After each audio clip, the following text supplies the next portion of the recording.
You and Senator Rubio have had a little bit of a spat recently over immigration. Let me ask you one very narrow question to get started on this.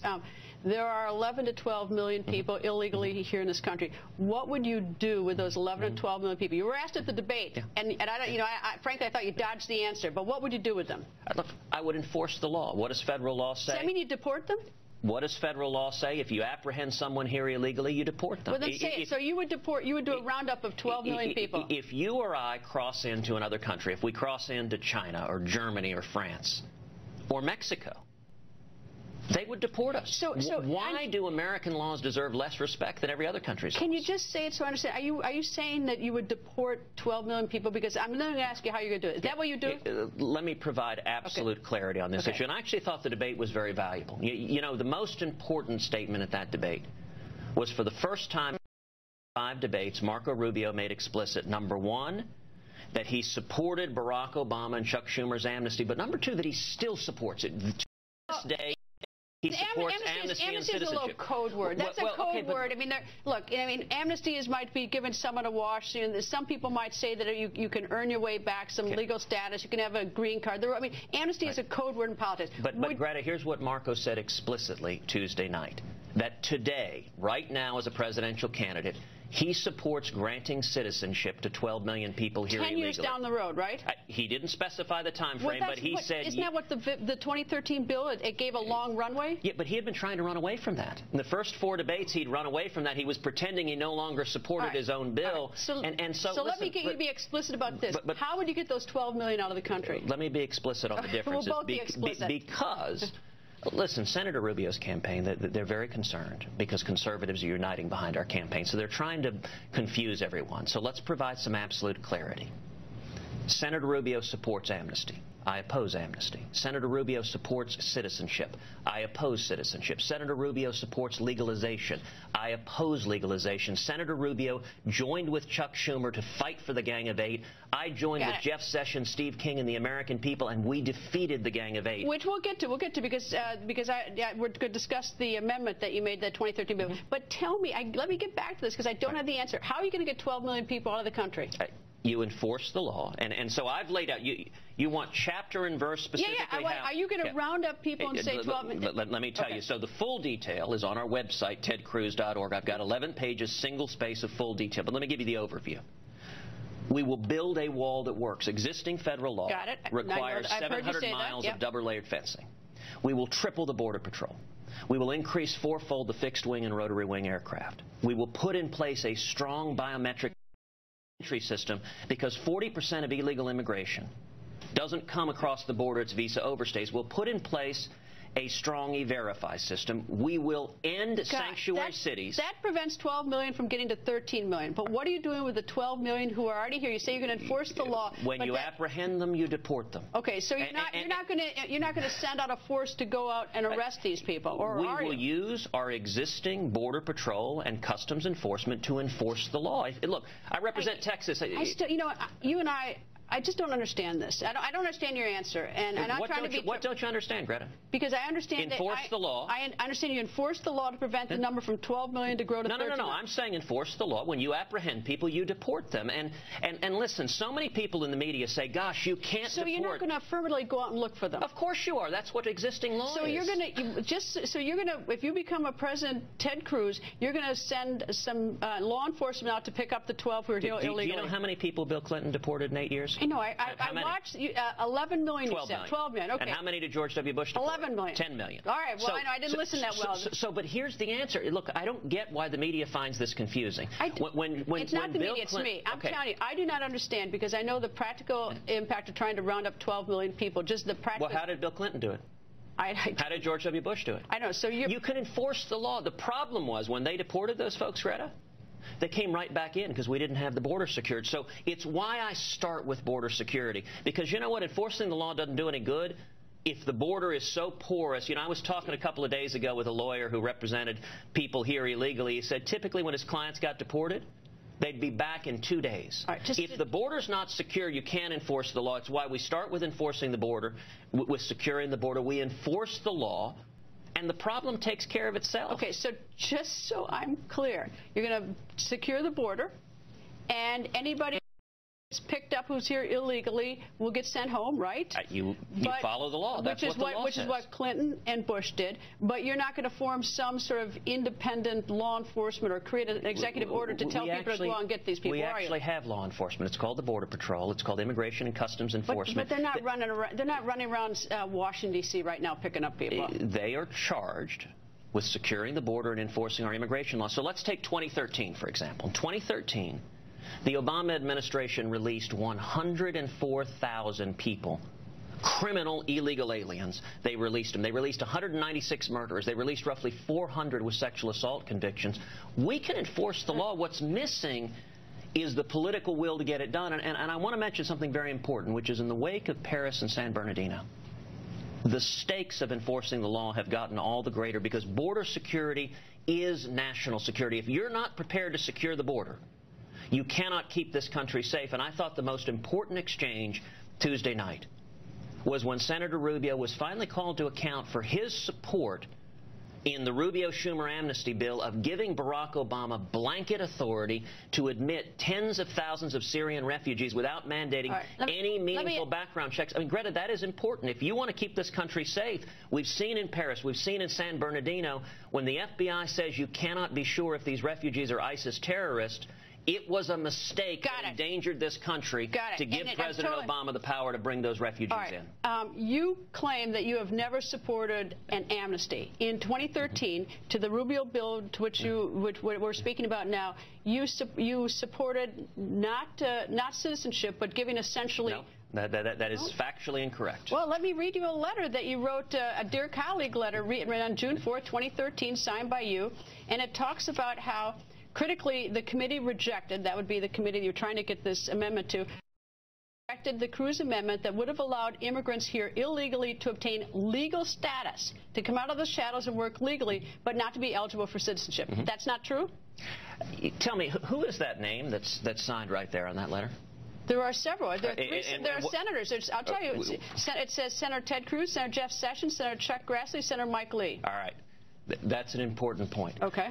I introduced an amendment that said those here illegally would be permanently ineligible for citizenship. They would have a legal status. No, it did not say they would have a legal status. Am I reading this wrong?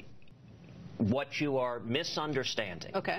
Marco Rubio's bill granted 12 million people here illegally legalization and citizenship. Got it. I know what his bill. I introduced an amendment to get rid of citizenship. What Rubio is claiming is let me finish what I'm saying. I introduced an amendment to get rid of citizenship. What Rubio is claiming is, gosh, that means you supported every other bad aspect of the bill. No, it doesn't. Now, you supported that they would obtain legal status. Incorrect. This letter's wrong? The letter says Rubio's bill gives them legal status. It doesn't say my amendment gives them legal status. No, let me read it again. And maybe read it as many times as you like. Critically, the committee rejected an amendment, that would be your amendment, right, that would have allowed immigrants here illegally to obtain legal status, to come out of the shadows and work legally, but not to be eligible for citizenship. So they'd have a legal status, but they would never be allowed to be citizens. If the amendment had been adopted. Right. It wasn't. Rubio's bill would have given them legal status. Not my amendment, Rubio's bill. Yes, I know, but you're focusing on Rubio. I want to focus on you. Because Marco's campaign is lying. Let me be abundantly clear. There's a reason Jeff Sessions signed this letter. There's a reason. I'm already hard on him. He didn't show up for that vote today. I've already gotten that for him. Truth matters. I have never once supported legalization. I do not now, and I will never support it. I've never supported it. Did you ever support, this is an easy yes or no, did you ever support in any form, including in an amendment, that No. that they not be eligible for citizenship, but they be able to have some legal status? No. Never. Not like an undocumented My amendment was a one-page amendment. Right. It said anyone here illegally is permanently ineligible for citizenship. It was silent on legalization. So what is this letter that's on your name? What this letter is doing, and there's a reason Jeff Sessions is on the letter as well, is it's describing what this did. The proponents of the Gang of Eight said that they can to make them citizens. I got that after a period of time. No. They didn't claim it was citizenship, Greta. You got to look. This was a fight to defeat the Gang of Eight, and we called their bluff by introducing this amendment. I said, well, gosh, you say it's not about citizenship, then let's take citizenship off the table. So it's a poison pill. It is calling their bluff, because what it did is it revealed the hypocrisy. And I used very deliberately the language of the Democrats who were pushing it. They claimed... Got it. Okay. Let me ask you this and it then. revealed that the proponents, what it was all about was partisan politics. You know, the politically correct term now, it's no longer illegal aliens, it's now undocumented Democrats. I got that. But here's what, yes or no on this. You supported this amendment, you pushed it. That's yes. Okay, that's the first thing. The second thing is that you're now saying to me that it was part of a strategy. Is that right? Of course a strategy to defeat it, right? Of course it was. Okay. I'm just hearing that now that's a part of a strategy. Why in the days and weeks and months after June 4th, 2013, did it never come up that this was a poison pill? It came up over and over and over again. Chuck Schumer's publicly said he knew it was a poison pill. In the last 24 hours, Senator Jeff Sessions has gone out publicly and said Ted is right and Marco's not telling the truth. Senator Mike Lee has come out publicly and said Ted is right, Marco's not telling the truth. And Rush Limbaugh has come out publicly and said Ted is right, Marco's not telling the truth. Look, I understand that the Washington establishment is in a panic because conservatives are uniting behind our campaign. And so what Marco's campaign wants... I'm not worried about Senator Marco Rubio. I'm not worried about the Washington establishment. I'm trying to understand this. And just so is that you wanted this amendment to be part of the bill because you saw it as a poison pill. What did my amendment say? No citizenship. Right. Didn't say a word about legalization. Well, I don't know what the... Well, you and I read this letter differently. Look, you can read the amendment. My amendment said no citizenship. That's it. It was one page. So, no citizenship. Period. The end. That's all it says. So this letter with your name on it, your signature, that's just missing? No. What the letter described, and by the way, this is how we beat the Gang of Eight. Let's go back to 2013. You remember it well. Yeah. 2013, the proponents of the Gang of Eight, Chuck Schumer, Marco Rubio, they were on TV puffing their chest out saying, we have the votes to pass it. We're going to jam it through the Senate, and then Republican leadership in the House is going to pass it. And I stood up with Jeff Sessions and Steve King. We led the fight to defeat it. And we took it to the people. I'll tell you, one of the moments where this entire debate, I think, changed powerfully is in the middle of this fight on the Gang of Eight. I went and spent a half hour with Rush Limbaugh on the radio. And during that half hour, phone calls lit up to the Capitol, and the votes moved in the House of Representatives, and we beat it. And listen, the Washington establishment is furious. Okay, that we beat amnesty. Just so I got this correct, you say now Senator Marco Rubio's line, and you say that this amendment said only that there'd be no citizenship. That that's a fact. That the letter. That is a fact. Okay, all right. I'm just trying to say the letter says that what the letter says is not what you put in the amendment. No, the amendment. Said no citizenship. Okay, that the letter is. The letter described what Rubio's bill did, and this was a letter. Along with Jeff Sessions. Okay, you and I would just disagree about that. I'm just trying to understand it. You're saying now that the whole, I'm not trying to trip you up. I'm just trying to understand that you're now saying that the whole purpose of the amendment back in 2013 that you put on it was a poison pill. It was meant and designed to kill the whole bill. And it succeeded. It called their bluff. Got it. And it succeeded. And look, you want to understand this very, very simply.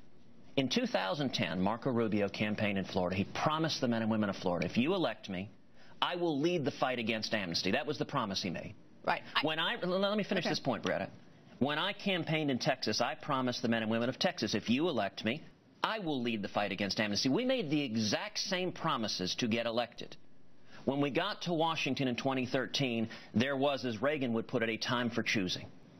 And he made the decision, it was an unfortunate decision, to stand with Barack Obama and Hillary Clinton and Chuck Schumer and the big money in Washington, and not only not to lead the fight against amnesty, as he promised the men and women of Florida, but to lead the fight to author the Rubio-Schumer amnesty bill.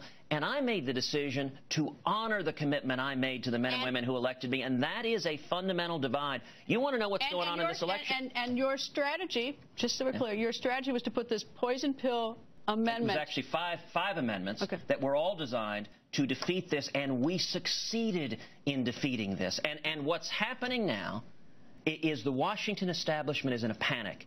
Because in 2013... Who is this Washington establishment? Who is this? Greta, if you don't know, I'm not sure I have time to introduce them to you. But I will say this. In 2013, the Rubio campaign thought they were being very clever. Remember, Time magazine put Marco on the cover as the savior? And they thought they were being very clever by supporting amnesty. All the big money donors were going to surround them. Well, 2 years later, they're really regretting the fact that they convinced Senator Rubio to break his promise to the men and women who elected him and to lead the fight for amnesty. So they're trying to run away